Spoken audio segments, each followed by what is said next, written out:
جو ظاہر میں کرتے ہو یا چھپے ہوئے کرتے ہو.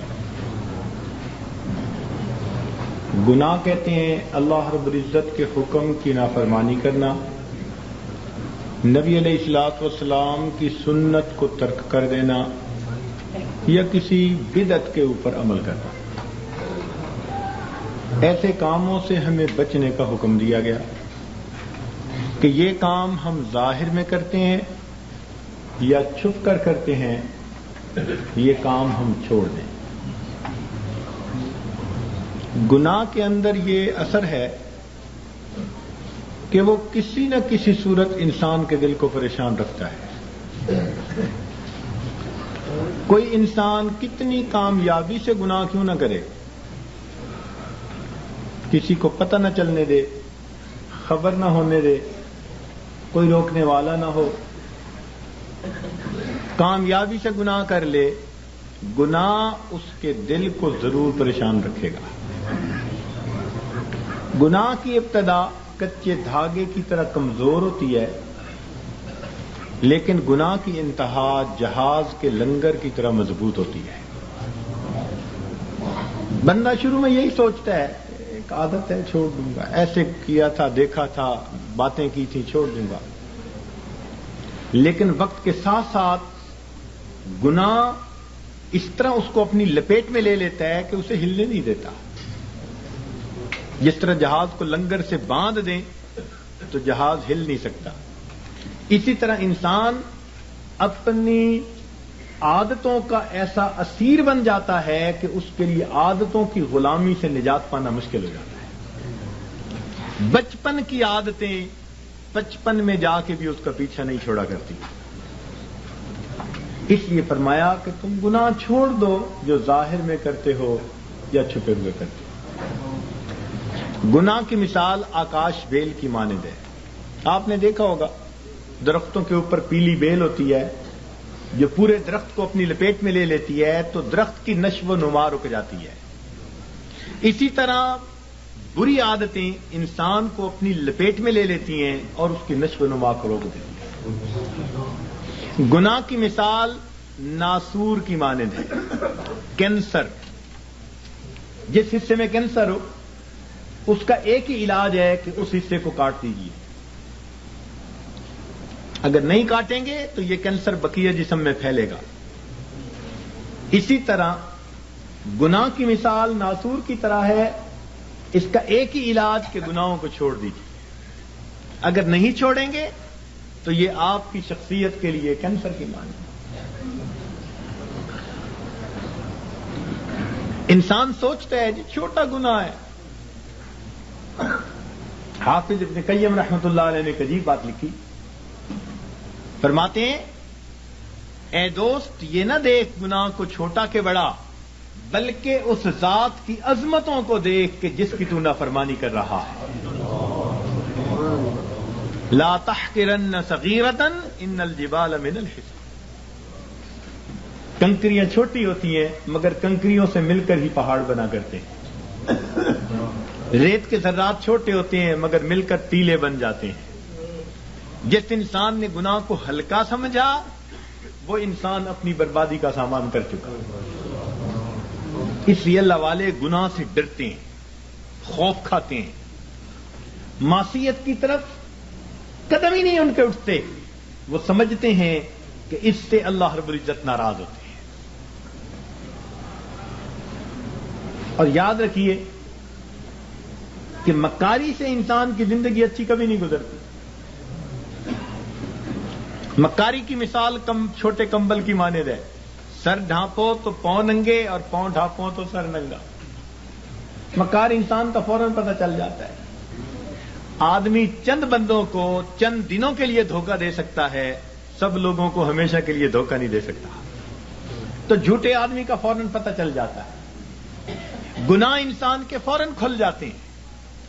اس لیے گناہوں کی وجہ سے دنیا کی بھی رسوائی، آخرت کی بھی رسوائی اور دل کی پریشانی اس کے علاوہ. اس لیے امن کا راستہ ایک ہی ہے کہ ہم گناہوں کو چھوڑ دیں. ایک بزرگ کو اللہ رب العزت نے الہام فرمایا کہ اے میرے بندے، لوگوں سے کہہ دو کہ جب یہ گناہ کرتے ہیں تو اپنے قریب چھوٹا سا بھی کوئی بچہ ہو تو اس کی بھی رعایت کر لیتے ہیں، لیکن میرے سامنے گناہ کر رہے ہوتے ہیں، میری رعایت نہیں کرتے۔ انہیں کہہ دو کیا تم اپنی طرف دیکھنے والوں میں سب سے کم حیثیت کا مجھے سمجھتے ہو؟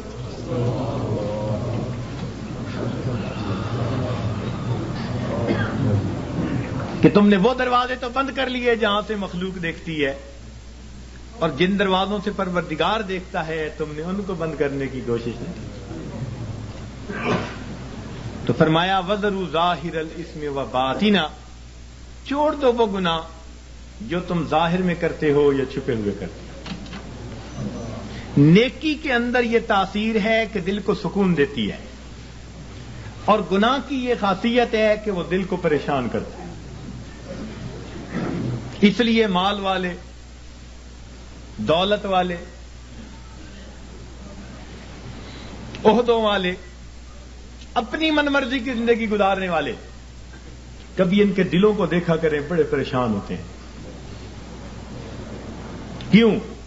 اللہ رب العزت کی نافرمانیاں ہوتی ہیں، اس وجہ سے دل پریشان ہوتے ہیں، برکتیں اٹھ جاتی ہیں۔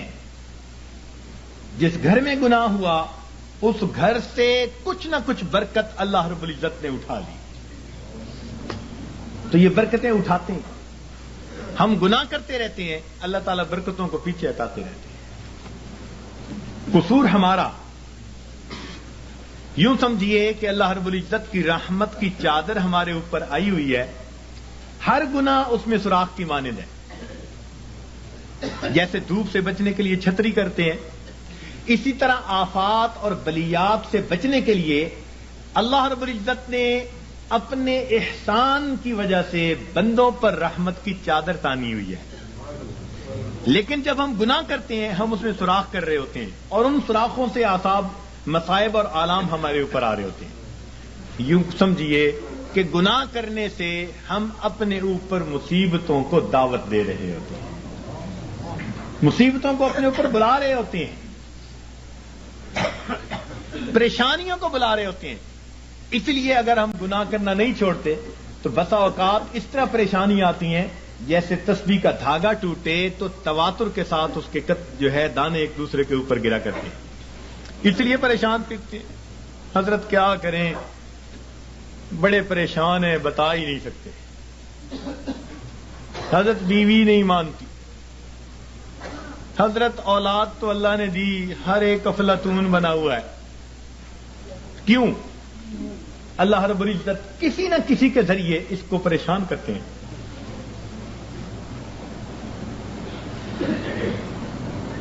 عدل و انصاف فقط حشر پہ موقوف نہیں، عدل و انصاف فقط حشر پہ موقوف نہیں، زندگی خود بھی گناہوں کی سزا دیتی ہے، زندگی میں بھی سزا ملتی ہے گناہوں کی۔ اس لیے اس سے بچنے کا ایک ہی راستہ کہ ہم گناہوں کو چھوڑ دیں، ترک کر دیں، معصیت سے خالی زندگی اختیار کرنے کی کوشش کریں۔ ہمارے سلسلہ نقشبندیہ کے ایک بزرگ تھے، حضرت خواجہ ابو الحسن خرقانی رحمت اللہ علیہ، فرمایا کرتے تھے کہ جس آدمی نے جو دن معصیت کے بغیر گزارا ایسا ہی ہے جیسے اس نے وہ دن نبی علیہ الصلوۃ والسلام کی معیت میں گزارا۔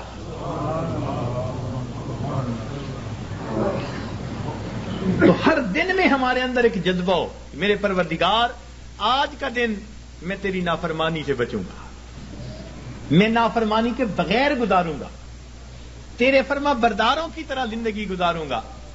اس جذبے کے ساتھ ہم ہر دن کی ابتدا کریں اور گناہوں سے بچنے کی کوشش کریں، اپنے آپ کو بچائیں تاکہ دنیا میں بھی عزتیں ہوں، آخرت میں بھی عزتیں ہوں۔ تو فرمایا اللہ رب العزت نے وَذَرُوا ظَاهِرَ الْإِثْمِ وَبَاطِنَ، چھوڑ دو وہ گناہ جو تم ظاہر میں کرتے ہو یا تم چھپے ہوئے کرتے ہو۔ گناہ کرنے کی 4 وجوہات ہوتی ہیں۔ اللہ رب العزت نے ان چاروں وجوہات کا تذکرہ قرآن پاک میں کر کے اس کا جواب بھی دے دیا۔ سب سے پہلی وجہ گناہ کرنے کی یہ ہوتی ہے کہ بندہ سمجھتا ہے کہ مجھے دیکھنے والا کوئی نہیں۔ سب سے پہلی وجہ مجھے دیکھنے والا کوئی نہیں۔ اور اگر اس یہ پتا ہو نا کہ چھوٹا بچہ بھی دیکھ رہا ہے تو گناہوں سے بچے گا۔ تو جب یہ احساس دل میں ہو کہ مجھے دیکھنے والا کوئی نہیں تو یہ گناہ کرنے کی پہلی وجہ۔ اللہ تعالیٰ نے قرآن پاک میں اس کا بھی جواب دے دیا، فرمایا ان ربک لبالمرصاد، تیرا رب تیری گھات میں لگا ہوا ہے۔ اب یہ مرصاد کسے کہتے ہیں؟ مفسرین نے لکھا کہ جب کوئی شکاری اپنے شکار پر نشانہ باندھنا چاہے تو بڑی توجہ کے ساتھ اس کو دیکھتا ہے، حتیٰ کہ اپنے سانس کو بھی تھوڑی دیر کے لیے بند کر لیتا ہے، پلک بھی نہیں چھپکتا۔ اس کیفیت کو مرصاد کہتے ہیں۔ گویا اللہ رب العزت ہمیں اتنے غور سے دیکھ رہے ہیں جیسے دنیا میں کوئی شکاری اپنے شکار کو غور اور توجہ کے ساتھ دیکھ رہا ہوتا ہے۔ تو جب ہمیں اتنی باریکی سے دیکھا جا رہا ہے تو ہم کیسے کہہ سکتے ہیں کہ دیکھنے والا کوئی نہیں؟ تو اس کا جواب دے دیا کہ یہ نہ سمجھنا کہ دیکھنے والا کوئی نہیں، ان ربک لبالمرصاد۔ گناہ کرنے کی عموماً دوسری وجہ یہ ہوتی ہے کہ آدمی سمجھتا ہے کہ کسی کو پتہ ہی نہیں چلنے دیا، جی میں نے فون کیا پتہ نہیں چلنے دیا، میں نے فلاں یوں کیا پتہ ہی نہیں چلنے دیا، کسی کو پتہ ہی نہیں جی۔ یہ گناہ کرنے کی دوسری وجہ ہوتی ہے کہ بندہ سمجھتا ہے کسی کو پتہ ہی نہیں۔ اللہ رب العزت اس کا بھی جواب دیتے ہیں، فرماتے ہیں کہ میں وہ ذات ہوں یعلم خائنۃ الاعین وما تخفی الصدور، میں جانتا ہوں تمہاری آنکھوں کی خیانت کو اور جو تمہارے دلوں کے اندر چھپا ہوا۔ تو جواب دے دیا کہ یہ مت زوم میں رہنا کہ ہمیں کوئی نہیں، کسی کو پتہ ہی نہیں چلنے دیا۔ وہ جانتا ہے تمہاری آنکھوں کی خیانت کو اور جو تمہارے دلوں میں چھپا ہوا ہے۔ تو اس کا بھی جواب دے دیا۔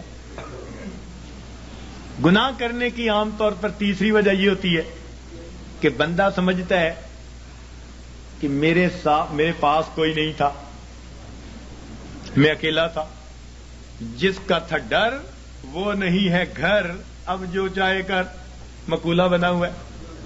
تو جب بندہ محسوس کرتا ہے نا جی میرے پاس کوئی نہیں تھا، تو یہ گناہ کرنے کی تیسری وجہ ہوتی ہے۔ اللہ تعالیٰ نے اس کا بھی جواب دے دیا، فرمایا تم تین ہوتے ہو تو چوتھا اللہ ہوتا ہے، چار ہوتے ہو تو پانچواں اللہ ہوتا ہے، وَهُوَ مَعَكُمْ أَيْنَمَا كُنْتُمْ، وہ تمہارے ساتھ ہوتا ہے تم جہاں کہیں بھی ہوتے ہو۔ تو اس لیے اس کا بھی جواب دے دیا کہ یہ نہ سوچنا کہ پاس کوئی نہیں ہمارے۔ گناہ کرنے کی چوتھی وجہ، انسان ڈھیٹ بن جائے، بے حیا ہو جائے۔ بچہ بڑا ہو جائے نا، بے حیا بن جائے تو باپ کو کہتے اچھا نہیں میں کرتا، کیا کریں گے؟ یا پڑوسی کو کہتے اچھا نہیں میں یوں کرتا، تم کیا کر لو گے؟ یعنی جب یہ ذہن میں ہوتا ہے کہ کوئی میرا کچھ نہیں بگاڑ سکتا تو بندہ کہتا ہے تم کیا کر لو گے؟ اچھا میں کرتا ہوں، تم کیا کر لو گے؟ یہ گناہ کرنے کی چوتھی وجہ ہوتی ہے۔ اللہ تعالیٰ اس کا بھی جواب دیتے ہیں اور فرماتے ہیں کہ بندے یہ مت سمجھنا کہ اللہ تعالیٰ کیا کر لیں گے، ان اخذہ علیم شدید، اس کی جو پکڑ ہے وہ دردناک بھی ہے اور سخت بھی ہے۔ وَيُوثِقُ وَثَاقَهُ أَحَدٌ، ایسے باندھتا ہے کہ ایسا دنیا میں کوئی باندھ نہیں سکتا۔ ایک جگہ فرمایا انی اعذبہ عذاب لا اعذبہ احدا من العالمین، میں ایسا جو ہے عذاب دوں گا کہ جہانوں میں ایسا عذاب کوئی دوسرا دے نہیں سکتا۔ اور جب قومیں نافرمانی کرتی ہیں فرمایا فصب علیہم ربک صوت عذاب، اس کا کوڑا آتا ہے عذاب کا۔ تو فرمایا یہ مت سوچنا کہ کوئی کیا کر لے گا، حیثیت ہی کیا۔ تو چاروں وجوہات کا جواب دے دیا تاکہ بندے گناہوں کو چھوڑ کر نیکی کی زندگی کو اختیار کریں۔ اور گناہ پر اللہ تعالیٰ قیامت کے دن 4 ہی گواہ متعین فرمائیں گے۔ 4 گواہ قیامت کے دن پیش کیے جائیں گے۔ سب سے پہلا گواہ اس بندے کے کندھوں کے اوپر جو کرامن کاتبین ہوتے ہیں وہ سب سے پہلے گواہ ہوں گے. ان علیکم لحافظین کرامن کاتبین یعلمون ما تفعلون. فرشتے گواہی دیں گے رب کریم ہم نے اس کو یہ گناہ کرتے دیکھا، یہ گناہ کرتے دیکھا، یہ گناہ کرتے دیکھا. یہ سب سے پہلی گواہی ہوگی معصوم فرشتوں کی گواہی. پھر دوسری گواہی اس کے نام اعمال کو پیش کیا جائے گا. ووضع الکتاب فتری المجرمین مشفقین مما فیہ. پھر گناہگار بندہ، مجرم بندہ جب دیکھے گا نام اعمال کو تو اب ڈرے گا، گھبرائے گا. کیا کہیں گے؟ وَيَقُولُونَ يَا وَيْلَتَنَا مَا لِهَٰذَا الْكِتَابِ. ہائے ہماری کم بختی، یہ کیسی کتاب ہے، لا یغادر صغیرۃ ولا کبیرۃ الا احصاها ووجدوا ما عملوا حاضرا ولا یظلم ربک احد. جو کیا ہوگا اپنے سامنے حاضر پائے. تیرا رب کسی پر ظلم زیادتی نہیں کرے گا. تو یہ دوسری گواہی ہوگی. اور تیسری گواہی اللہ تعالیٰ زمین سے لیں گے. زمین کو پوچھیں گے کہ تو بھی خبریں سنا، تیری پیٹھ پر کیا ہوتا رہا. یومئذ تحدث اخبارها بان ربک اوحی لها. زمین گواہی دے گی، بتائے گی کہ میری پشت پر اس نے فلاں جگہ یہ گناہ کیا، فلاں جگہ یہ گناہ کیا، اس گناہ کے لیے چل کے گیا تھا. زمین گواہی دے گی. اور چوتھے گواہ وہ انسان کے جسم کے اپنے اعضاء ہوں گے. اس کے اوپر گواہی دیں گے سمعهم وابصارهم وجلودهم بما كانوا يكسبون. اس کی آنکھیں، اس کی زبان، اس کے کان، یہ سب اس کی گواہی دیں گے. اور پریشان ہوں گے اس وقت لوگ. وقالوا لجلودهم لما شهدتم علينا. اس وقت اپنے اعضاء کو یہ کہیں گے کہ تم نے کیوں گواہی دی؟ اور تمہاری لذتوں کی خاطر ہی تو ہم گناہ کرتے تھے، تم نے کیوں گواہی دی؟ قالوا انطقنا اللہ الذی انطق کل شیء. وہ اعضاء کہیں گے ہمیں اللہ نے گویائی دی جس نے ہر چیز کو گویا کیا، اس لیے جو بیتا ہم تو اس کی پوری رپورٹ اپنے رب کو پہنچائیں گے. اللہ تعالیٰ فرماتے ہیں وما کنتم تستترون، کہ تم تو پردہ ہی نہیں کرتے تھے اپنے ان اعضاء سے کہ یہ قیامت کے دن گواہ بننے والے ہیں. تو کوئی آدمی اپنے اعضاء سے پردہ کر سکتا ہے گناہ کرتے ہوئے؟ انہی سے تو کرنا ہوتا ہے. تو یہ چار گواہ قیامت کے دن گناہگار کے خلاف پیش کر دیے جائیں گے. اور بندے کے لیے پھر فرار کا کوئی راستہ نہیں رہے گا سوائے اس کے کہ اس کو خود تسلیم کرنا پڑ جائے گا کہ رب کریم ہاں میں نے یہ گناہ کیے، خطائیں کی. تو اس لیے آسان طریقہ یہ ہے کہ ہم دنیا میں ہی ان گناہوں کو چھوڑ کر اپنے رب کریم سے اس کی معافی مانگ لیں،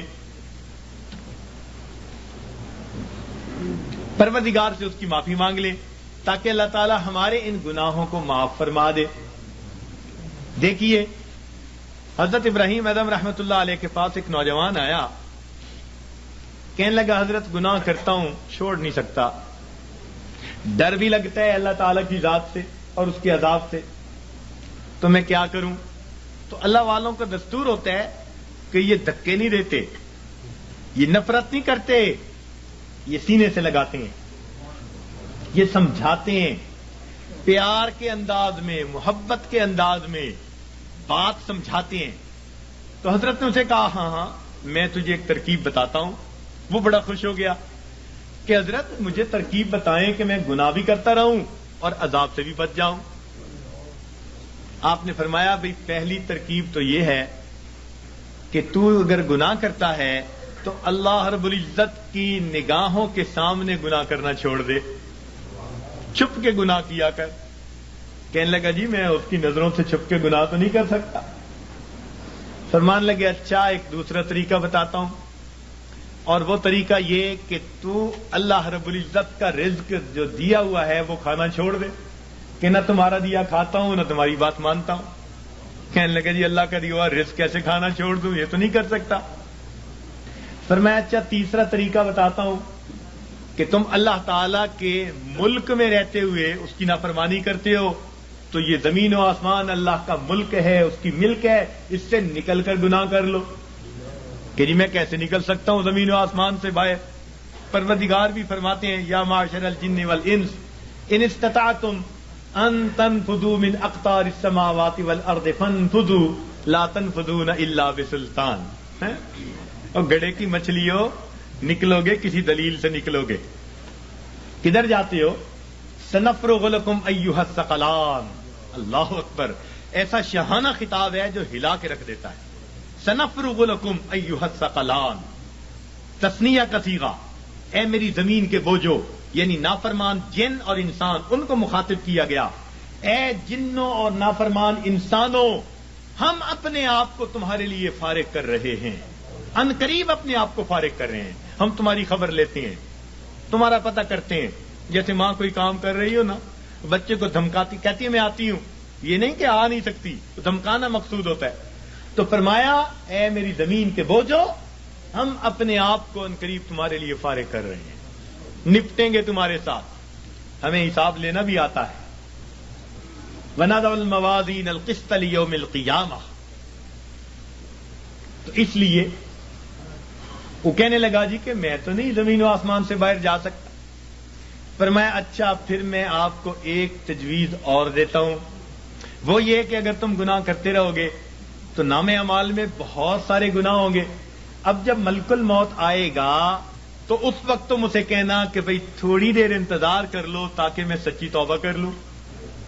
کہنے لگا حضرت اس نے تو انتظار نہیں کرنی، جس سانس میں موت آنی ہے اس سے اگلا سانس بندہ نہیں لے سکتا.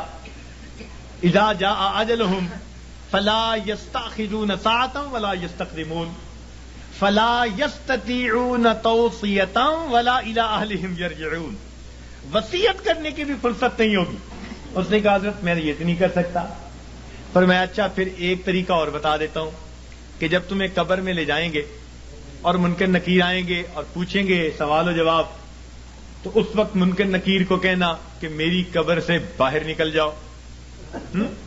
جیسے ہم نے گھروں پہ لکھوایا ہوتا ہے نا، بغیر اجازت اندر آنا منع ہے، نو ایڈمیشن وداؤٹ پرمیشن. تو تم بھی کہنا بھائی بغیر اجازت کیوں آئے؟ اس نے کہا جی وہ مجھ سے پوچھ کے تھوڑا آئیں گے. پر میں اچھا پھر ایک آخری بات باقی رہ گئی، وہ تجویز بتاتا ہوں. اس نے کہا کون سی؟ کہ قیامت کے دن جب تمہارے گناہ اللہ رب العزت کے حضور پیش کیے جائیں گے اور اللہ تعالیٰ تمہیں جہنم جانے کا حکم دیں گے اور فرشتے پکڑ کے لے جانے لگیں گے، تو ضد کر کے کھڑا ہو جانا میں نہیں جاتا. اس نے کہا حضرت فرشتوں کے سامنے میری کیا حیثیت ہے کہ میں کہوں میں نہیں جہنم میں جاتا. جب اس نے کہا میری کیا حیثیت ہے تو اس وقت فرمایا، اس وقت اس کو ٹھوکر لگائی. فرمایا کہ اے دوست جب تو ان میں سے کچھ بھی نہیں کر سکتا تو اپنے رب کی نافرمانی ہی کیوں کرتا ہے؟ اس نے کہا حضرت مجھے بات سمجھ آ گئی، آج کے بعد میں اپنے پروردگار کی نافرمانی نہیں کروں گا. تو یہ اللہ والوں کے سمجھانے کا انداز ہوتا ہے، وہ اچھے انداز میں بات سمجھاتے ہیں. تو اس نے گناہوں کو چھوڑنے کا فیصلہ کر لیا. تو گناہ ہم جو کرتے ہیں یہی گناہ ہمیں پریشان رکھتے ہیں. یاد رکھیے گناہوں کی وجہ سے ہی افراد مصیبتوں میں پڑتے ہیں اور قومیں مصیبتوں میں پڑتی ہیں، اور نیکی کے ذریعے اللہ رب العزت ان کو مصیبتوں سے نکالا کرتے ہیں. آج ہماری حالت تو یہ ہے کہ کام کرتے ہیں بنگیوں والے اور تنخواہ مانگتے ہیں بادشاہوں والی. یاد رکھنا مسلمان کے لیے دنیا میں دو راستے ہیں، نیکی کرے گا امام عالم، اور اگر گناہ کرے گا تو غلام عالم بنے گا. نیکی کی زندگی ہوگی تو امام عالم بنے گا، اور اگر گناہوں بھری زندگی ہوگی تو کیا بنے گا؟ آج من حیث القوم ہم کیا بنے پھرتے ہیں؟ تیرے ہاتھ میں ہو قرآن تو دنیا میں رہے پریشان، تیرے ہاتھ میں ہو قرآن اور تو دنیا میں پھرے ناکام، تیرے ہاتھ میں ہو قرآن اور تو دنیا میں پھرے غلام. غلامی نفس کی ہو، شیطان کی ہو یا کسی انسان کی ہو، نہ ہمیں کہتا ہے یہ قرآن اور میرے ماننے والے مسلمان، اقرا وربک الاکرم، تو پڑھ قرآن، تیرا رب کرے گا تیرا اکرام۔ تو مومن کے لیے دنیا میں دو راستے ہیں، فرما برداری کی زندگی گزارے گا تو امام عالم، اور نافرمان بن کر، فاسق و فاجر بن کر زندگی گزارے گا تو غلام عالم۔ تیسرا راستہ اس کے لیے کوئی نہیں ہے۔ تو گناہوں کو چھوڑ کر ہماری زندگی پرسکون ہو سکتی ہے۔ یہ بات بتانے کی ضرورت اس لیے پیش آئی کہ آج کل اکثر جو سالکین آتے ہیں وہ پریشانیاں دنیا کی لے کے آتے ہیں، پھنسے ہوتے ہیں دنیا میں، آتے ہیں تو دو تین باتیں کرتے ہیں۔ آتے ہی سب سے پہلی بات، حضرت میں نے بڑے بڑے مشائخ کو دیکھا ہے مگر آپ سے بیعت ہوا ہوں، یعنی احسان جتلا رہے ہیں کہ میرا آپ پر احسان کہ میں بیعت ہوا۔ واہ واہ، حضرت میں نے بڑے بڑے مشائخ دیکھے ہیں مگر میں نے بس آپ سے بیعت کی کہ تاکہ ان کے دل میں پہلے سے یہ احسان مند ہو جائے۔ اور حضرت بس میں نے اب حالات آپ کو ہی بتانے ہیں۔ اور حالات کیا بتاتے ہیں؟ بس حضرت کاروبار کوئی اچھا نہیں چل رہا، کوئی تعویذ دے دیجیے پڑھنے کے لیے، ویسے میں نے جلدی گھر جانا ہے۔ دوسری بات، حضرت بس بیوی سے کچھ بنتی نہیں ان دنوں، کچھ اس کے لیے بھی پڑھنے کو بتا دیں، ویسے میں نے جلدی گھر جانا ہے۔ اور تیسری بات کیا کرتے ہیں؟ حضرت ورد وظیفہ تو ہوتا نہیں، کچھ خود ہی پھونک مار دیں، ویسے میں نے جلدی گھر جانا ہے۔ اب اگر یہ باتیں لے کر آئیں گے تو ذکر و سلوک کیا سیکھیں گے؟ اللہ تعالیٰ ایسے تو نہیں ملتا نا کہ انسان دنیا لے کر آئے اور دنیا کے مسائل کی باتیں پوچھ کے واپس جائے اور سمجھے مجھے اللہ مل جائے گا۔ پھر کہتے ہیں جی 3 سال سے بیعت ہو گئے، 5 سال سے بیعت ہوئے، ہوا تو کچھ نہیں، ہم نے کچھ نہیں کیا۔ اس لیے یہ ٹاپک آج بتانے کی ضرورت پیش آئی کہ ہم اپنی زندگی کے رخ کو جب تک ٹھیک نہیں کریں گے اس وقت تک ہماری زندگی کی یہ پریشانیاں ختم نہیں ہوں گی۔ ماں باپ خود اپنی اولاد کو پریشان کر کے خوش نہیں ہوتے، اللہ رب العزت اپنے بندوں کو پریشان کر کے کیسے خوش ہوں گے؟ تو وہ نہیں خوش ہوتے، اس لیے فرمایا ما یفعل اللہ بعذابکم ان شکرتم وآمنتم، اگر تم ایمان لاتے، شکر کرتے، اللہ تعالیٰ کو تمہیں عذاب دے کے کیا ہاتھ آتا؟ اللہ تعالیٰ کیا کرتا تمہیں عذاب دے کے؟ وہ کیوں عذاب دیتا؟ تو اللہ تعالیٰ خوش نہیں ہوتے، وہ نہیں چاہتے کہ بھوکے ننگے رہیں بندے، پریشان رہیں بندے۔ یاد رکھیے اللہ رب العزت نے اپنے بندوں کو عذاب کے لیے پیدا نہیں کیا، اپنے بندوں کو ثواب کے لیے پیدا کیا ہے۔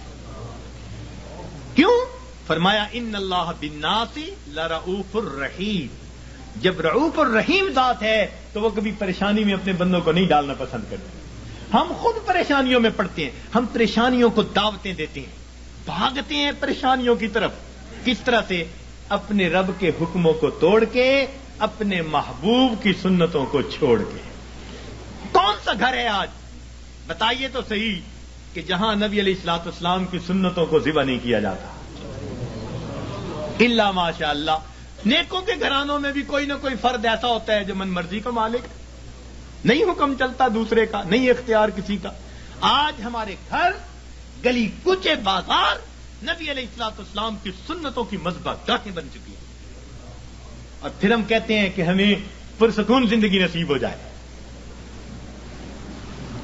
رہنا دریا میں مگر مجھ سے بیر، رہنا دنیا میں اور دنیا کے پیدا کرنے والے کو ناراض کر کے، تو کیسے پرسکون زندگی گزاریں گے؟ ایک صاحب آئے، بڑی فیکٹریوں کے مینیجر تھے، آنسوؤں سے رونے لگے، حضرت میں اتنا پریشان ہوں، میں آپ کو بتا نہیں سکتا، میرا خرچہ پورا نہیں ہوتا۔ بھئی ہے کتنا؟ بس حضرت 2 کاریں دی ہوئی ہیں، میرے لیے علیحدہ، بچوں کے لیے علیحدہ، کوٹھی لے کے دی ہوئی ہے، کوٹھی پر چوکیدار، باورچی اور گن مین سب مالکوں کا، پٹرول مالکوں کا، بیمار ہو جائیں تو ڈاکٹر کا خرچہ مالکوں کا، اور ٹیکس ویکس ہو تو مالکوں کا، اور حضرت مجھے صرف 75,000 مہینے کے ملتے ہیں. 75,000 مہینے کے ملتے ہیں، سارے باقی خرچے مالکوں کے، اور آنسوؤں سے رو رہا ہے کہ حضرت میرے خرچے پورے نہیں ہو. فیصل آباد سے ایک خاتون آئی، پردے میں بیٹھ کے بات کرنے لگی، رو رہی ہے دارو قطار، 5 منٹ روتی رہی، اور اس کے بعد کہنے لگی بس میرے لیے دعا کریں، میرے خرچے پورے نہیں ہوتے. میں نے کہا کتنے فرد ہیں؟ کہ بس میاں بیوی ہیں، اولاد نہیں ہے. تو کتنا خرچہ دیتا ہے خاوند؟ کہ جی ہر مہینے کا 50,000 دیتا ہے. میں نے پوچھا بنتا کیا ہے؟ کہنے لگی بس دوائیوں پہ خرچ ہو جاتے ہیں. اور واقعی ایسے تھا، 50,000 روپیہ اکیلی خاتون کا خرچہ، مگر وہ ڈاکٹروں کے پاتوں میں چلا جاتا تھا. میں نے اس مینیجر اور اس خاتون کو پھر سمجھایا. میں نے کہا کہ اپنی زندگی سے جب تک نافرمانی کو نہیں نکالو گے تمہیں زندگی میں کبھی سکون نہیں مل سکتا. تمہارے مال سے اللہ نے برکت نکال لی ہے. تمہارے 75,000 کیا 75 لاکھ بھی ہوں گے تو تمہاری ضرورتوں کو پورا نہیں کریں گے. برکت اللہ تعالیٰ نکال لیتے ہیں. اتنا کماتے ہیں ضرورتیں اتنی، پریشان. اتنا کماتے ہیں ضرورتیں اتنی، پھر پریشان. لنگوٹ باندھ کے میدان میں اترتے ہیں. اب اس پریشانی کو تو ختم کر دینا ہے، اگلی پریشانی اوپر سے آ جاتی ہے. پہلی ختم نہیں ہوتی، دوسری اوپر سے، پھر پریشان پھرتے ہیں. کہتے ہیں جی بس رول کے زندگی گزار رہے ہیں. ایک صاحب کہنے لگے کہ جی کسی نے شعر لکھا ہے، ایس دکھی حیاتی دے پینڈیاں وچ، ایس دکھی حیاتی دے پینڈیاں وچ کدی راہ پہ گئے کدی بھلدے رہ، ایک دیوا امید دا بلدا رہا، لکھ چکھڑ انیریاں دے چلدے رہ، پت جھڑ دے جھڑے ہوئے پتیاں وانگ اسی تیرے جہان وچ رلدے رہ، پر دامن امید دا چھڈیا نہ اسی نار تقدیر دے گھلدے رہ. تو میں نے کہا کہ بھئی تمہیں پت جھڑ کے جھڑے پتے کی طرح رلنے کی ضرورت ہی کیا ہے؟ کیوں ضرورت ہے؟ تم اپنے آپ کو پروردگار کے حوالے کرو، وہ تمہیں بے آسرا نہیں فرمائے گا، وہ تمہیں کٹی پتنگ کی طرح نہیں رکھے گا، جھڑے ہوئے پتے کی طرح رلنا نہیں پڑے گا، گھلنا نہیں پڑے گا تقدیر سے. وہ تقدیر بنانے والے کے ساتھ اپنے آپ کو نتھی کر لو، پھر دیکھو کہ وہ پروردگار کیسے سکون اور اطمینان کی زندگی عطا فرما دیتا ہے. تو ہمیں آج جس سے بھی پوچھیں، کوئی کہے گا بھائی نے پریشان کیا، کوئی کہے گا پڑوسی نے پریشان کیا، بیوی نے پریشان کیا، اولاد نے پریشان کیا. ہمیں کسی نے پریشان نہیں کیا، ہمیں ہمارے گناہوں نے پریشان کیا ہوا ہے، ہمیں ہمارے نفس نے پریشان کیا ہوا ہے، ہمیں شیطان نے پریشان کیا ہوا ہے. تو دشمن ہمارے دو ہی ہیں، نفس اور شیطان، اور دونوں گناہ کروا کے ہمیں پریشان کر دیتے ہیں. ہم گناہ کرتے ہیں سکون کی خاطر، اور گناہوں سے اور بے سکونی بڑھتی ہے. میر کیا سادہ ہے بیمار ہوئے جس کے سبب اسی عطار کے لونڈے سے دوا لیتے ہیں. جن کاموں سے پریشان ہوتا ہے بندہ سکون حاصل کرنے کی خاطر، ان کاموں کو کرتے پھرتے. تو یاد رکھیے کہ گناہ ظاہر میں خوبصورت نظر آئے، اس میں لذت محسوس ہو، اس میں وقتی طور پر اطمینان محسوس ہو، مگر حقیقی طور پر اس میں دل کی پریشانی ہوا کرتی ہے. اور جتنا ہم گناہ کریں گے اتنا ہماری زندگی میں پریشانی آئے گی. یہ اللہ والے جو گناہوں سے اپنے آپ کو بچا لیتے ہیں، اللہ تعالیٰ ان کی زندگی کو سکون عطا فرما دیتے ہیں. یاد رکھیے گناہوں کو چھوڑ کر بندے کو ایسے سکون ملتا ہے جیسے کہ بچے کو ماں کی گود میں آ کر سکون مل جایا کرتا ہے. تو گناہوں کو چھوڑ دیجیے. اور گناہ بھی کیا، علم اور ارادے سے گناہ کرنا، اللہ تعالیٰ اس کو بہت ناپسند فرماتے ہیں. علم اور ارادے سے گناہ کرنا، بے دھیانی میں گناہ ہو جائے جلدی معاف ہو جاتا ہے، بے علمی میں گناہ کر بیٹھے جلدی معاف ہو گیا. جب انسان اپنے علم اور اپنے ارادے سے سوچ سمجھ کر گناہ کر رہا ہوتا ہے، پھر اللہ رب العزت کی ناراضگی آتی ہے، پھر اللہ تعالیٰ غصے میں آتے ہیں. مگر اللہ تعالیٰ بڑے حلیم ہیں، وہ پہلے گناہ پہ بندے کو سزا نہیں دیا کرتے. بجلی ہے نا، اس کے بارے میں مشہور ہے کہ یہ پہلی خطا بھی معاف نہیں کرتی. تو اللہ تعالیٰ بجلی کی طرح نہیں ہے، وہ حلیم ذات ہے، وہ کریم ذات ہے، حوصلے والی ذات ہے. وہ بندے کو موقع دیتی ہے، لیکن جب گناہ کرتے کرتے ہاں تاکہ بندہ جاگے، اور جب نہیں جاگتا تو اللہ تعالیٰ پریشانیاں بھیجتے ہیں، کیونکہ پریشانیوں سے پھر بندہ گھبراتا ہے، پھر اللہ کی طرف پہنچتا ہے. اس لیے کسی عارف نے کہا سکھ دکھاں تو دیواں وار، دکھاں آن ملایوم یار. سکھ دکھاں تو دیواں وار کہ دکھاں آن ملائم یار. خوشیاں سلاتی ہیں اور غم جگاتے ہیں. تو اللہ تعالیٰ پھر غم بھیجتے ہیں، بیماری بھیج دی، پریشانی بھیج دی، ناکامی بھیج دی، پھر پریشان ہوتے ہیں. تو جو اچھے جو ہے لوگ ہوتے ہیں وہ اس وقت پھر رب کی طرف آتے ہیں کہ ہمیں جگانے کے لیے یہ بات آئی. پھر وہ نمازیں بھی پڑھ رہے ہوں گے، تہجد بھی پڑھ رہے ہوں گے، اوراد و وظائف بھی کر رہے ہوں گے. وہ سمجھ رہے ہوں گے کہ اللہ تعالیٰ ہمیں اپنے گھر کی طرف بلانا چاہتے ہیں. پاک ہے وہ پروردگار جو اپنے بندوں کو پریشانیوں اور مصیبتوں کی زنجیروں میں باندھ کر اپنے در کی طرف بلا رہا ہوتا ہے.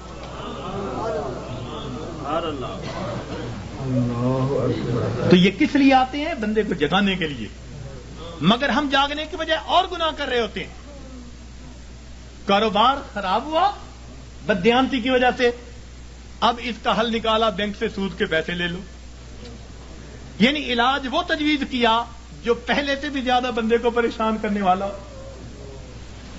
تو موٹا اصول یہ ہے کہ اللہ رب العزت کی نافرمانی سے انسان کی زندگی میں پریشانیاں آتی ہیں، مصیبتیں آتی ہیں، ذلتیں آتی ہیں، رسوائیاں آتی ہیں، ناکامیاں آتی ہیں، اور ان کو چھوڑ کر انسان کو دنیا اور آخرت کی سرخروئی نصیب ہو جاتی ہے.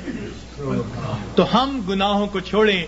پروردگار عالم نے ارشاد فرمایا وَذَرُوا ظَاهِرَ الْإِثْمِ وَبَاطِنَهُ، تم چھوڑ دو وہ گناہ جو ظاہر میں کرتے ہو یا تم چھپ کر کرتے ہو. یہ گناہ چھوڑنے پڑیں گے. اور انسان گناہوں کی جان نہیں چھوڑتا، مصیبتیں اس کی جان نہیں چھوڑتی. اختیار ہمارا ہے. اور یاد رکھیے کہ جو بندہ اپنے علم اور ارادے سے گناہ کو کرنا چھوڑ دیتا ہے، جو بندہ اپنے علم اور ارادے سے گناہ کو کرنا چھوڑ دیتا ہے، پروردگار عالم اس بندے کی دعاؤں کو رد کرنا چھوڑ دیتا ہے.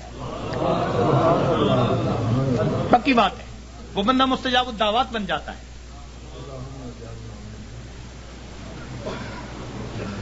جو بندہ اپنے علم اور ارادے سے گناہ کرنا چھوڑ دیتا ہے، پروردگار عالم اس بندے کی دعاؤں کو رد کرنا چھوڑ دیتا ہے. پوچھتے ہیں حضرت اسم اعظم بتاؤ، اس سے بڑا اسم اعظم اور کیا ہے؟ یہ اسم اعظم ہے کہ گناہوں کو چھوڑ دیں اور پھر دیکھیں پروردگار عالم کیا عطا فرماتے ہیں. اس لیے تو فرمایا کہ جو غیر محرم کی طرف نگاہوں کو ہٹائے گا، اللہ رب العزت اس کے دل کی عبادت، اس کو دل کو عبادت میں لذت عطا فرمائے گا. تو معلوم ہوا کہ ہر گناہ کے بدلے لذت ملتی ہے. تو چھوڑ دیجئے گناہوں کو تاکہ اللہ رب العزت دلوں کا سکون اور ایمان کی اور اعمال کی لذتیں عطا فرمائے. لذتیں عطا فرمائے. آج کہتے ہیں جی اور وظائف میں کچھ محسوس نہیں ہوتا. بھئی پہلی بات تو یہ محسوس ہوتا ہے یا نہیں، ہمیں تو بندگی کرنی ہے، ہمیں تو بیٹھنا ہے. یاد رکھیں عبد اللطیف بنے، عبد اللطف نہ بنے. کچھ عبد اللطف ہوتے ہیں، لطف اور مزہ ڈھونڈتے پھرتے ہیں. حضرت مزہ نہیں آ رہا، بھائی مزے ڈھونڈنے ہیں. اللہ تعالیٰ کی بندگی کرنی ہے، اس کی یاد کرنی ہے. ہم پابند ہیں، غلام ہیں. ہاں اگر یاد میں وہ مزہ بھی دے دیتا ہے تو عنایت ہے اس کی.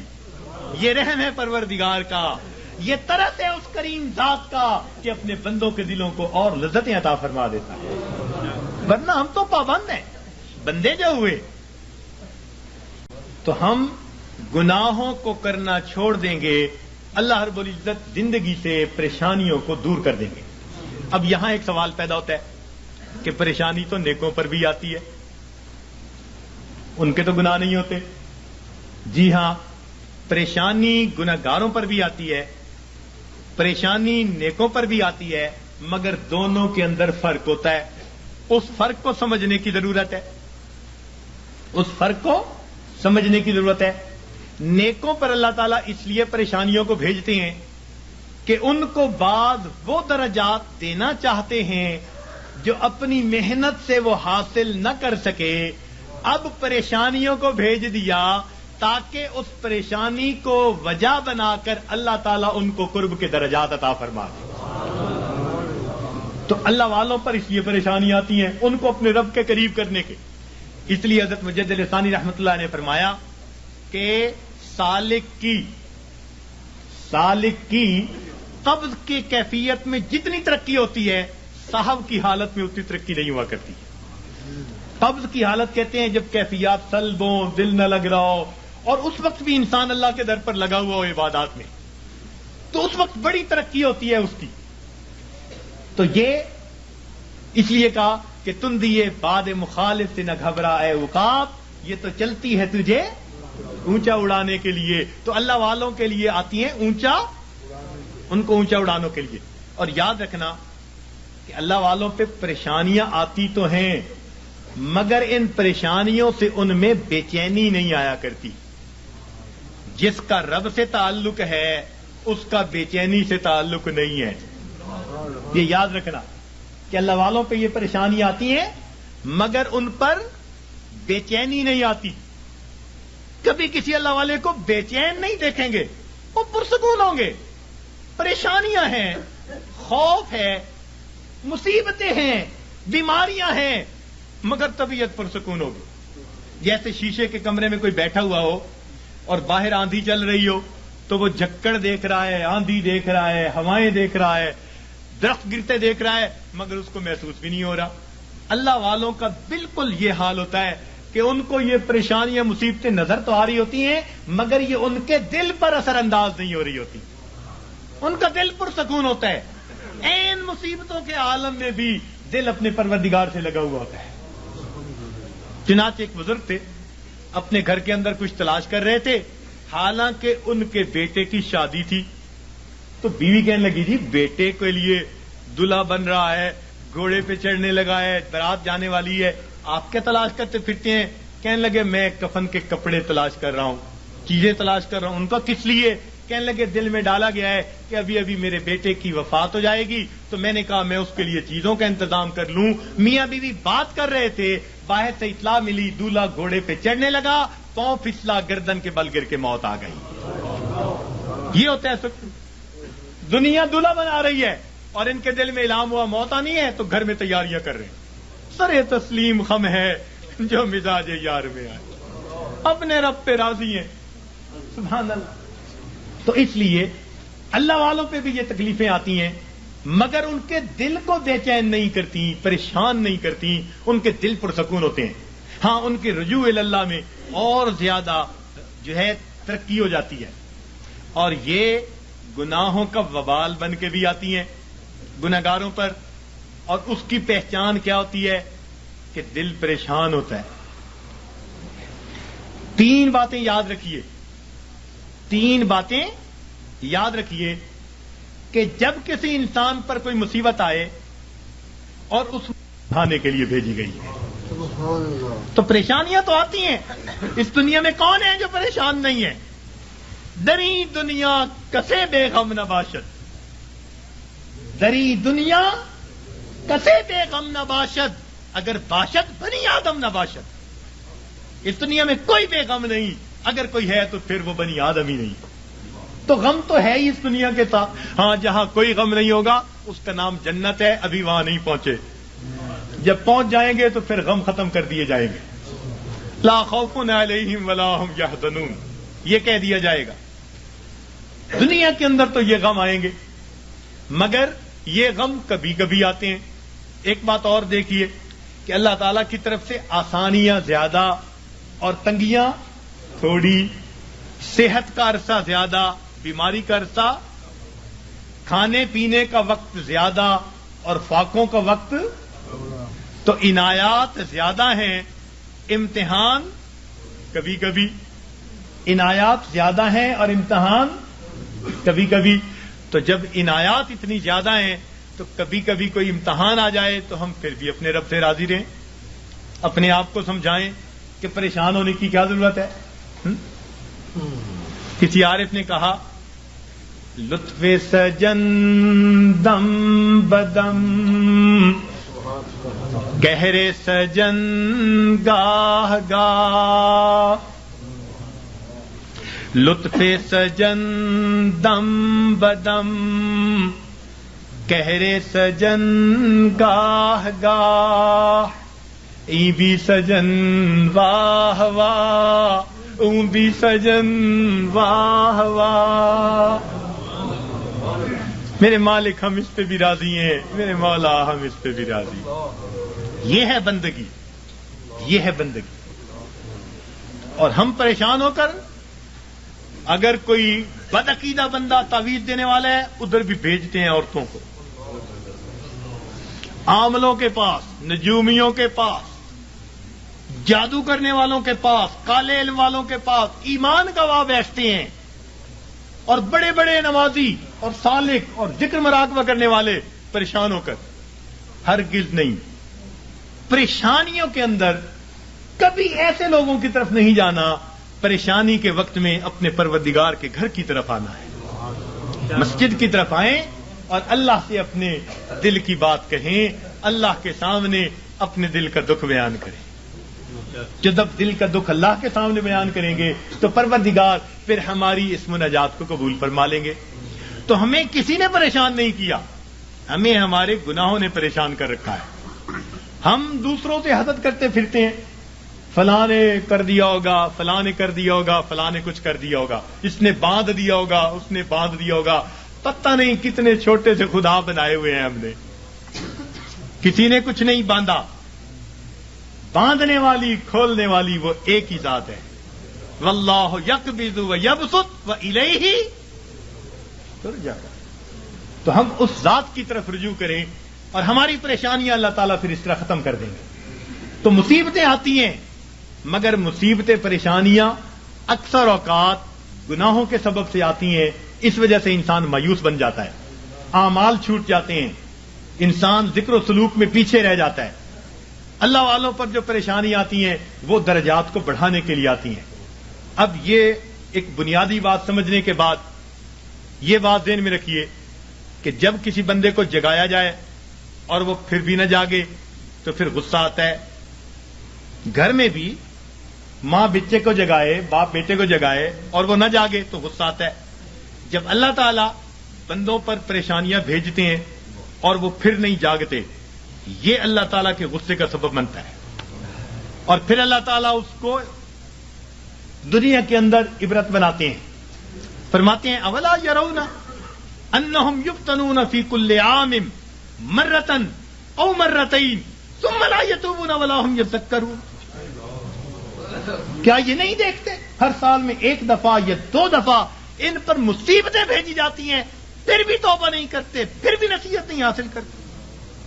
تو جب انسان جگانے کے باوجود نہیں جاگتا تو پھر اللہ تعالیٰ اپنے عذاب کا کوڑا بھیجتے ہیں. جب انسان گناہوں میں گھر جاتا ہے پھر اللہ تعالیٰ اس پر ہاتھ ڈالتے ہیں, پھر اس کو جہنم کی آگ میں بھیجتے ہیں. اس لیے فرمایا بلا من کسب سیئۃ, کیوں نہیں جس نے گناہ کیا, وَأَحَاطَتْ بِهِ خَطِیئَتُهُ, اور اس کی گناہوں نے اس کا احاطہ کر لیا, فَأُولَٰئِکَ أَصْحَابُ النَّارِ هُمْ فِيهَا خَالِدُونَ. یہ ہیں آگ میں بھیجے جانے والے, ڈالے جانے والے جو ہمیشہ ہمیشہ وہاں رہیں گے کہ گناہوں نے اس کا احاطہ کر لیا. تو کبھی کبھی گناہ بندے کو گھیر لیتے ہیں. جھوٹ کی زندگی, جھوٹ کی زندگی. اب غلط تعلق ہے کہیں, بندے بندے کے سامنے جھوٹ بول رہا ہے, پردے ڈالتا پھر رہا ہے, اس کے سامنے جھوٹ, اس کے سامنے جھوٹ, اس کے سامنے جھوٹ.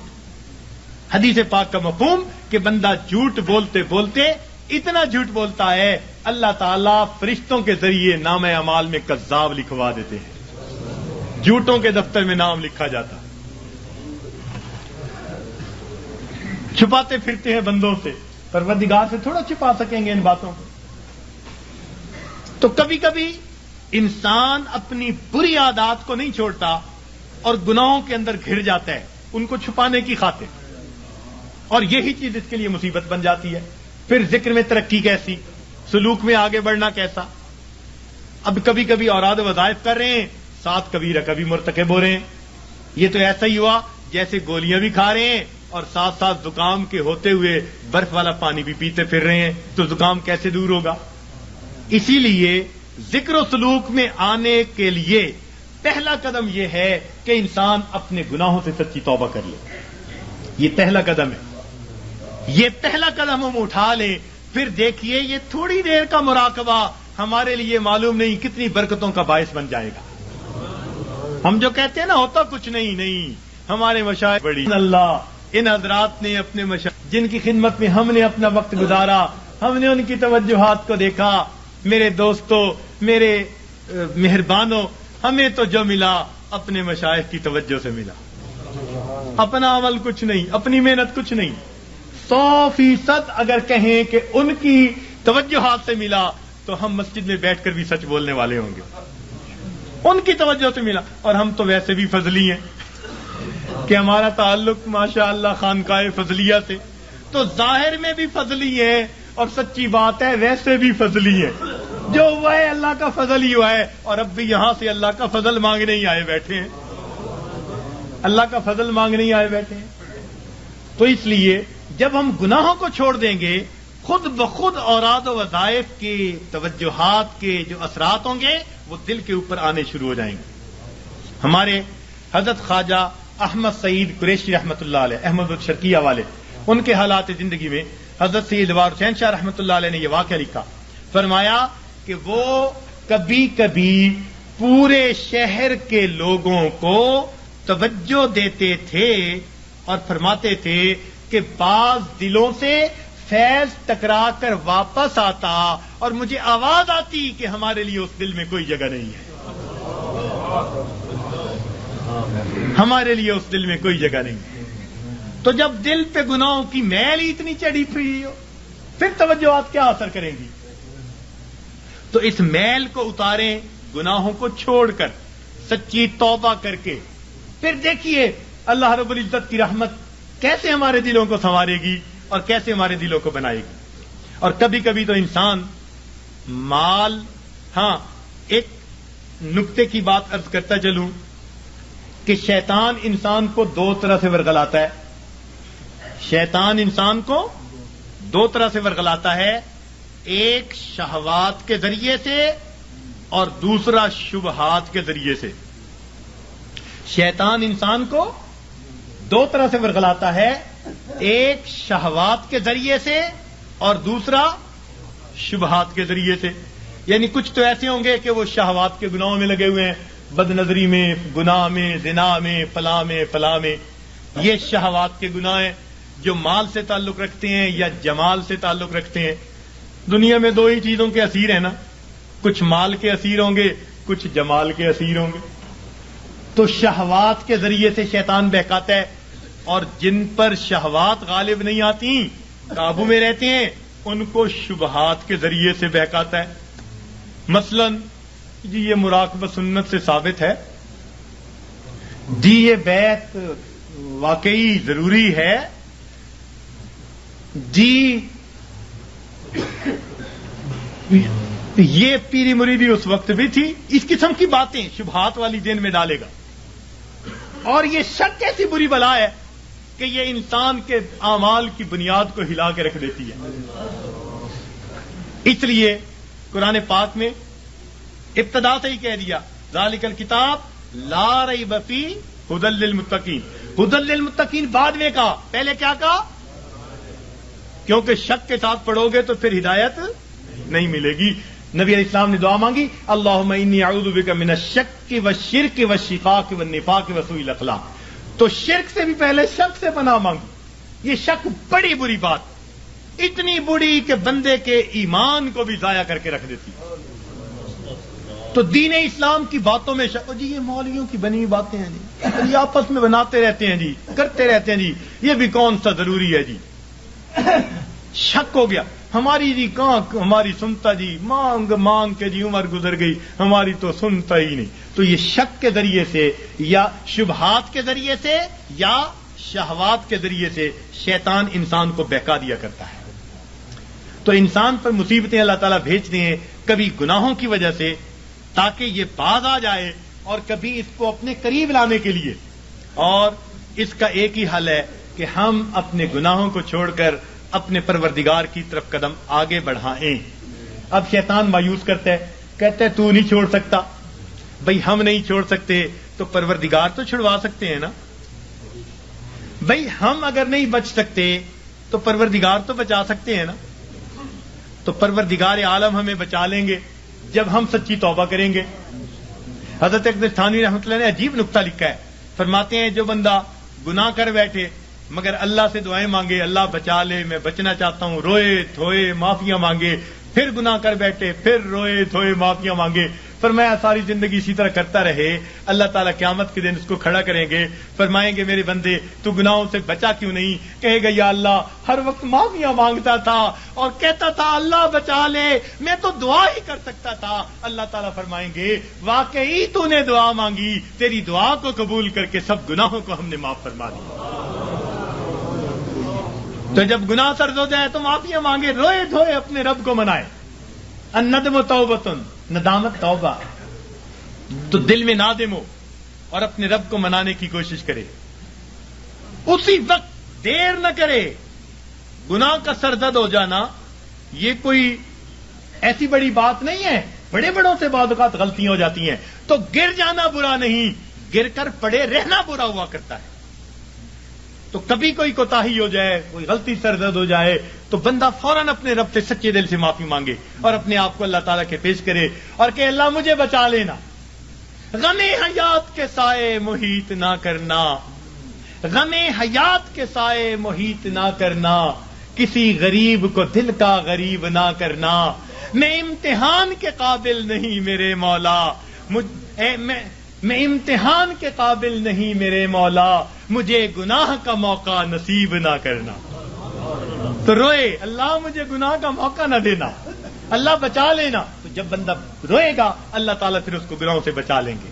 راوے بصری اللہ کی نیک بندی بڑی پیاری دعا مانگتی تھی، کہتی تھی اے اللہ جو آسمان کو زمین پر گرنے سے روکے ہوئے ہے، اللہ شیطان کو مجھ پر مسلط ہونے سے روک دے. اے اللہ جو آسمان کو زمین پر گرنے سے روکے ہوئے ہے، اللہ شیطان کو مجھ پر مسلط ہونے سے روک دے. تو جب ہم اس طرح اپنے آپ کو پیش کریں گے اللہ تعالیٰ گناہوں سے حفاظت فرما لیں گے، ہمیں معاف فرما دیں گے. تو ہم اللہ تعالیٰ سے گناہوں کی معافی مانگیں، پھر دیکھیے اللہ تعالیٰ کیسے مہربانی فرماتے ہیں. سچی توبہ کریں، پھر اس کے بعد تھوڑے معمولات بھی کریں گے تو ان کے اثرات ہم پر بہت زیادہ مرتب ہو جائیں گے. تو یہ آج کے اس وقت میں دلوں میں عہد کر لیجئے کہ اللہ ہم نے آج تک جو گناہ کیے ہم ان سے سچی معافی مانگتے ہیں اور آئندہ نیکوکاری پرہیزگاری کی زندگی کا دل میں عہد کرتے ہیں، ارادہ کرتے ہیں. پھر دیکھیے پروردگار اس پر کیا رحمت فرماتے ہیں. اور اللہ تعالیٰ سے راتوں کو اٹھ کر اپنے گناہوں کی معافی مانگیے، تنہائیوں میں معافی مانگیے. حضرت اس میں مفتی محمد رحمۃ اللہ علیہ نے ایک عجیب بات اپنی تفسیر میں لکھی ہے. فرماتے ہیں کہ قرآن پاک کی ایک آیت ہے من یعمل سوءا یجز بہ، جس بندے نے بھی گناہ کیا اس کو اس کا بدلہ ملے گا. تو فرماتے ہیں کہ اس میں استثناء کسی کا نہیں. من یعمل سوءا یجز بہ، پکی بات ہے، جس نے بھی گناہ کیا اس کو اس کا بدلہ ملے گا، سزا ملے گی. تو فرماتے ہیں کہ اس کا مطلب یہ ہوا کہ ہم جتنے گناہ کر چکے ہیں ہمیں ہر گناہ کے بدلے سزا ضرور ملنی ہے. فرماتے ہیں اب یہ سزا دو طرح کی ہے، سمجھنے والا نقطہ. اب یہ سزا دو طرح کی ہے. ایک تو یہ کہ ہم اس دنیا میں ندامت اور شرمندگی کی آگ میں جلیں، دل میں کڑھیں، اللہ غلطی کر بیٹھے معاف کر دے، یہ بھی آگ میں جلنا ہے.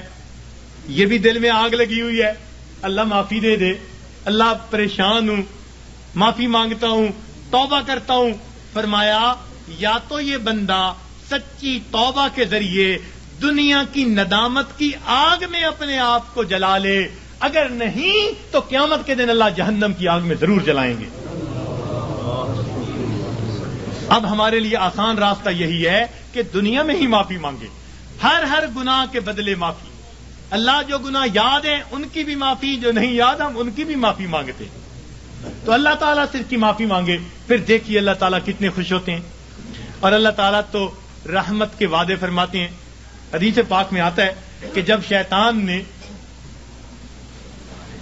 بہکانے کے لیے قسمیں کھائیں اور کہا کہ اے اللہ میں تیرے بندوں کو بہکاؤں گا دائیں سے بائیں سے آگے سے پیچھے سے، ولا تجد اکثرهم شاکرین، اللہ یہ اکثر تیرے ناشکرے ہوں گے، تو اس وقت فرشتوں کو بڑی حیرت ہوئی، کہنے لگے اے اللہ اولاد آدم کے لیے تو مشکل بن گئی۔ پوچھا کیسے؟ اے اللہ یہ شیطان دائیں بائیں آگے پیچھے سے بہکائے گا اور بندوں کے لیے تو کوئی راستہ ہی نہیں بچا۔ اللہ تعالیٰ نے فرمایا کہ میرے فرشتوں یہ دو سمتوں کو بھول گیا، ایک نیچے کی سمت ایک اوپر کی سمت۔ میرا گناہگار بندہ جب اپنے گناہوں پہ پریشان ہو کر میرے در پہ آئے گا اور میرے در پر آ کر ہاتھ پھیلا دے گا، چونکہ ہاتھ اوپر کی سمت کو اٹھیں گے، ابھی اس کے ہاتھ نیچے نہیں جائیں گے، میں اس کے گناہوں کو معاف فرما دوں گا۔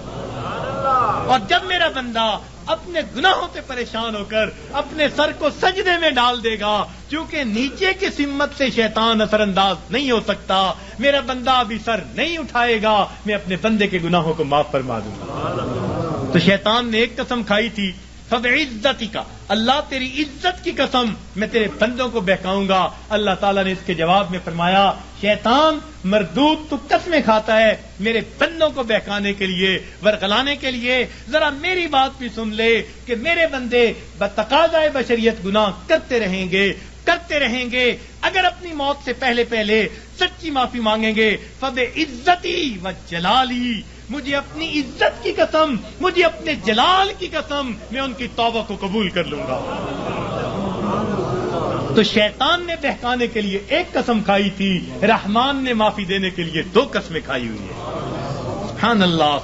اس لیے اللہ تعالیٰ کی ہر صفت کا ایک نام ہے، لیکن رحمت کی صفت کے دو نام ہیں، رحمان اور رحیم۔ اور کوئی صفت ایسی نہیں جس کے دو نام ہو سوائے رحمت کی صفت۔ وہ تو اتنا کریم آقا ہے، وہ تو بخش کے خوش ہوتا ہے، وہ تو معاف کر کے خوش ہوا کرتا ہے۔ میں ایک مرتبہ بچیوں کو پردے میں درس دے رہا تھا، ایک جامعہ کی دور حدیث کی بچیاں تھیں، تو ان سے میں نے سوال پوچھا کہ بتاؤ دنیا میں سب سے آسان کام کیا ہے؟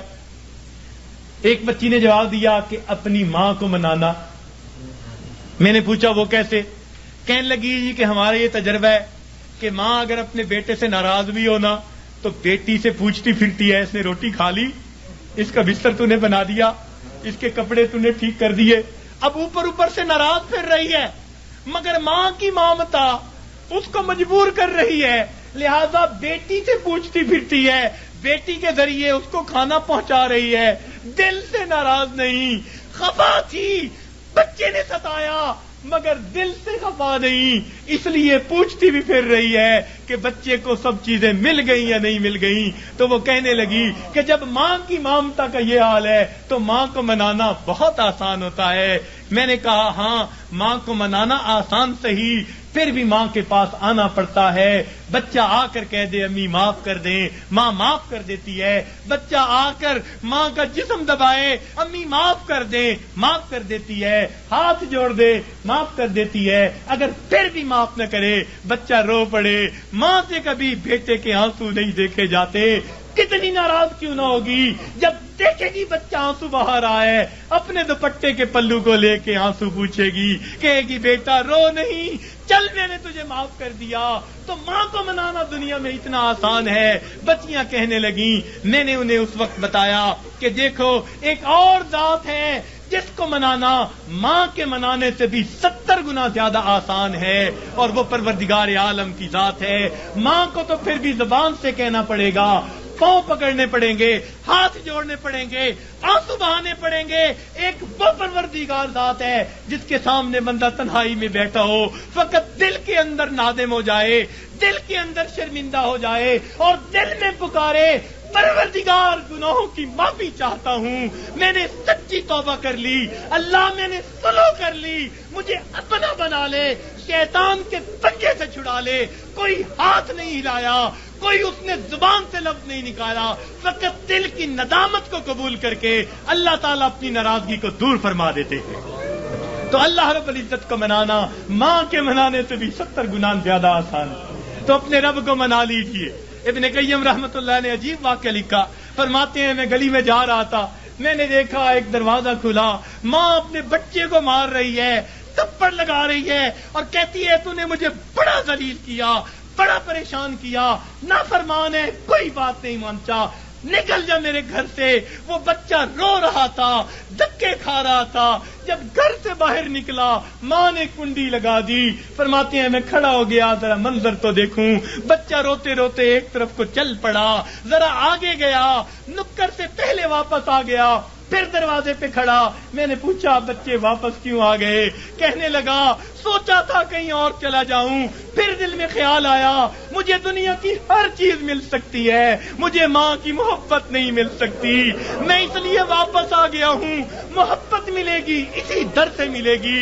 کہتے ہیں بچہ بات کر کے وہی بیٹھ گیا، میں بھی وہی بیٹھا، بچے کو نیند آئی، اس نے دہلیز پہ سر رکھا سو گیا۔ کافی دیر گزری، ماں نے کسی وجہ سے دروازہ کھولا، ضرورت کے لیے باہر جانا چاہتی تھی، بیٹے کو دیکھا دہلیز پہ سر رکھے سو رہا ہے، اٹھایا، کیوں دہلیز پہ سر رکھے سو رہے ہو؟